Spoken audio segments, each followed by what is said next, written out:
उस सहाबी ने नबी अलैहिस्सलाम के सामने खुतबा दिया, तकरीर कर रहा था, नबी अलैहिस्सलाम वहाँ बैठे हुए थे। उसने कहा कि मन युतिइल्लाह व रसूलहु फ़क़द फ़ाज़ फ़ौज़न अज़ीमा, जो अल्लाह और उसके रसूल की इताअत करे वो कामयाब हो गया।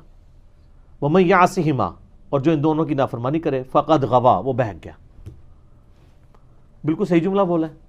नबी अलैहिस्सलाम को गुस्सा है, फरमाया बिअसल खतीब अंता, तो कितना बुरा खतीब है तूने ये क्यों कहा जो इन दोनों की नाफरमानी करे। आउट ऑफ कॉन्टेक्स्ट तो नहीं था सर, कॉन्टेक्स्ट के साथ था।